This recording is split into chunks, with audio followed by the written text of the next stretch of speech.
कोई भी चेंज लाना चाहते हैं तो हमें उसके लिए पहले से तैयार रहना चाहिए और उसके लिए एक पॉजिटिव थॉट या पॉजिटिव अप्रोच का होना बहुत जरूरी है। अगर लगातार हमारी गलतियां हमको गिनाई जा रही हैं तो हमें कोशिश करनी चाहिए कि हम पॉजिटिव अप्रोच रखें कि नहीं हम इसको चेंज कर लेंगे तो डेफिनेटली हम उस प्रॉब्लम से ओवरकम हो जाएंगे। आप देख रहे हैं पेरेंट्स की पाठशाला, हमें आज यादव फैमिली के साथ और बात कर रहे हैं कि कैसे बच्चों में डेवलप कर सकते हैं डिसिप्लिन हैबिट्स को। वंदना जी, लगातार हम लोग बात कर रहे हैं कि बच्चों को डिसिप्लिन होना चाहिए, अगर वो ये नहीं होंगे तो उनके ग्रोथ में ये प्रॉब्लम आएगी, उनके करियर में ये प्रॉब्लम्स आएगी। बट क्या कभी भी किसी ने ये जानने की कोशिश की कि आखिर बच्चा डिसिप्लिन होना क्यों नहीं चाहता या क्या रीजंस है उसको बार बार इल मैनर्ड या इल डिसिप्लिन कहा जाता है? एक तो उन्हें पहले पता ही नहीं लगता कि हम गलती क्या कर रहे हैं, कहाँ पे हमने डिसिप्लिन ब्रेक किया। खेलने लगते हैं तो घंटों खेलते रहते हैं, आपको टोकना ही पड़ता है।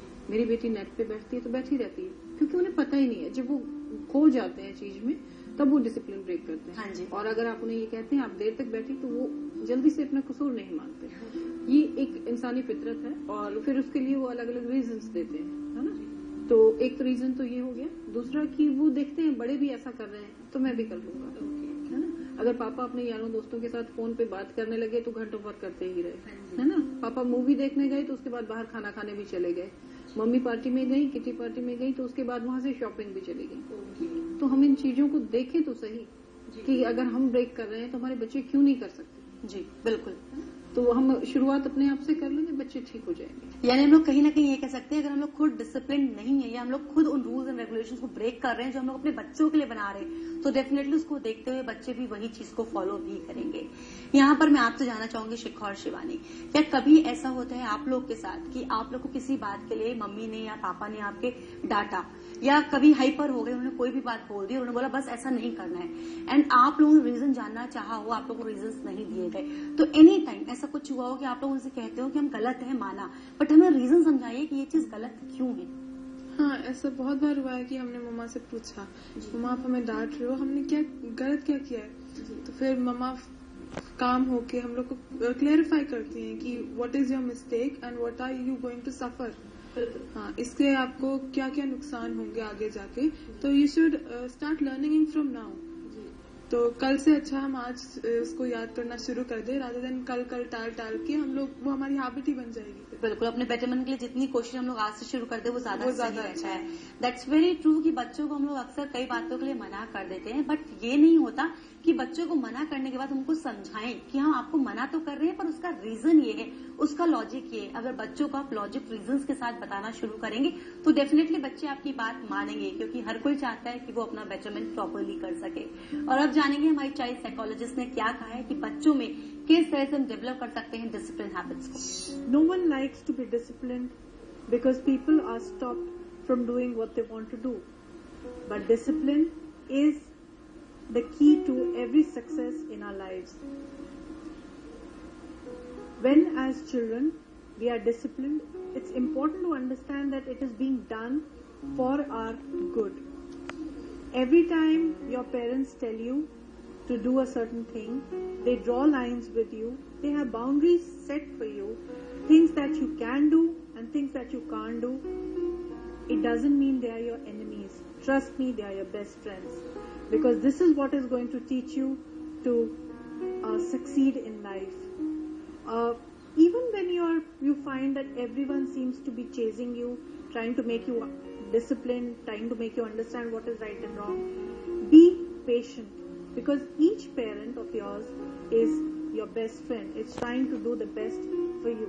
बहुत ही स्पेसिफिक, क्लियर और साफ तौर पे मैसेज दिया हमारी चाइल्ड साइकोलॉजिस्ट ने हमारे सभी बच्चों को कि वो समझें कि जब उनके पेरेंट्स उनको डांटते हैं तो कई बार वो डांट आपको बुरी लग सकती है, आपको इरिटेट भी कर सकती है, आपको आपके पेरेंट्स के बीच नाराजगी भी ला सकती है। लेकिन आपको ये समझना होगा कि आपके पेरेंट्स आपसे जो भी कह रहे हैं वो आपके बेटरमेंट के लिए कह रहे हैं ताकि प्रॉपरली आप अपनी पर्सनैलिटी को आगे ग्रूम कर सके। शिवानी, आप बताइए, जो भी कुछ हमारे चाइल्ड साइकोलॉजिस्ट ने कहा उसको आप खुद अपनी लाइफ में कितना फॉलो करना चाहेंगे? उन्होंने जो भी कहा सही कहा और ये हमारी रिस्पॉन्सिबिलिटी है कि हम उसे समझें कि अगर हमारे पेरेंट्स हमें डांट रहे हैं तो वो हमारे ही भले के लिए हमें डांट रहे हैं और वो हमें समझाने की कोशिश कर रहे हैं। वो हमें समझना पड़ेगा। ये आपको समझना पड़ेगा कि वो आखिर आपसे ऐसे क्यों बिहेव कर रहे हैं। कहीं ना कहीं वो चाहते हैं कि आप प्रॉपरली डेवलप कर सको अपने को, प्रॉपरली अपने को डिसिप्लिन भी कर सको साथ साथ। आप बताइए Shikha, anything else you want to add? हम उन्हें जो भी कहा है एकदम सही कहा है। हमें कोई पड़ोसी आके नहीं डांटेगा कभी कि तुम ये क्यों कर रहे हो। दे डजंट बॉदर अबाउट। डेफिनेटली हमारे मॉम डैड हैं जो हमारे बारे में चिंता करते हैं, इसलिए वो हमें डांटते हैं जी। तो इसलिए हमें उनकी बात सुननी चाहिए, गुस्से में नहीं लेना चाहिए उसको। वो जो भी कह रहे हैं सही कह रहे हैं और वो हमारे ही काम आएगा। बिल्कुल। वंदना जी, एक चीज तो मैं यहाँ पे कहूंगी, you are having really a very caring daughters and very understanding too. मतलब वो लोग खुद अपनी बातों को समझ भी रही है, यहाँ तक कि अपनी गलती को भी एक्सेप्ट करते हुए मान रही है कि whatever you are saying वो आप उनके बेटरमेंट के लिए ही कह रहे हैं। और अब आपसे मैं जानना चाहूंगी, आपको कई सारे पेरेंट, कई सारे हमारे व्यूअर्स वॉच कर रहे हैं, आप उनको कुछ कहना चाहेंगी?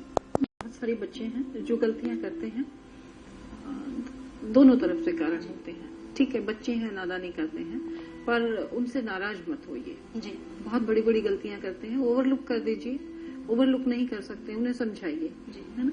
कोई भी चीज ऐसी नहीं है जो ठीक नहीं हो सकती, है ना। मैं इस बारे में एक कविता है मेरी, आस का दीप, जो मैं आप सबसे शेयर करना चाहूंगी। ये मेरी पहली किताब तुम कुछ कह देते से है जी। कविता का शीर्षक है आस का दीप।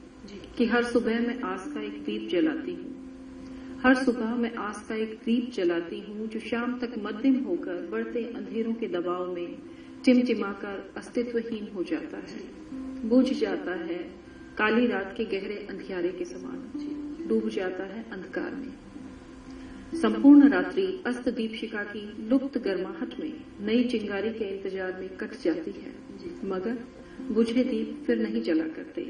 तेल के अभाव में, लौ के इंतजार में, फिर नई सुबह के नए प्रकाश में मैं आस का एक दीप जलाती हूँ फिर से। तो अगर एक दीप फिर जलाया जा सकता है तो बच्चे तो कच्ची मिट्टी के हैं। That was really beautiful. आपने इतना अच्छा होप लोगों को दिया, इतना अच्छा मैसेज लोगों तक कन्वे किया कि इसके थ्रू लोग बहुत कुछ समझ सकेंगे व्हाट दे आर डूइंग और उनको करना क्या है एक्चुअली में। That was wonderful talking to all of you. Thank you so much. Thank you, welcome. तो आज बहुत ही वंडरफुल एक्सपीरियंस हमारा यादव फैमिली के साथ, और उम्मीद कर रहे हैं कि आप लोग को काफी कुछ सीखने को मिला होगा। अगर आपके हैं कोई व्यूज जो आप हमसे शेयर करना चाहते हैं, आप हमें एसएमएस कीजिए, नंबर है 560068। और अब नेक्स्ट टॉपिक के साथ नेक्स्ट एपिसोड में आप सभी से मुलाकात करेंगे। तब तक के लिए आप देखते रहिए प्रज्ञा, जो आपको मिला है बेहतर आपसे। Health is wealth. हम, आप या कोई भी और कभी बीमार पड़ना नहीं चाहेंगे, लेकिन कभी अगर ऐसा हो जाता है, स्पेशली अगर हम बात करें बच्चों की, तो वो इस टाइम पे काफी चिड़चिड़े हो जाते हैं। बच्चों में शुरू से ही हरी सब्जियां, सलाद, फल खाने की आदत डालें। अगर बच्चा खाने से मना करता है तो खाने को अट्रैक्टिव ढंग से पेश करें। उसे जंक फूड का नुकसान बताएं। बाजार की बजाय उन्हें सब चीजें घर पर ही बना कर दें, जो हेल्दी भी होंगी और न्यूट्रिशियस भी।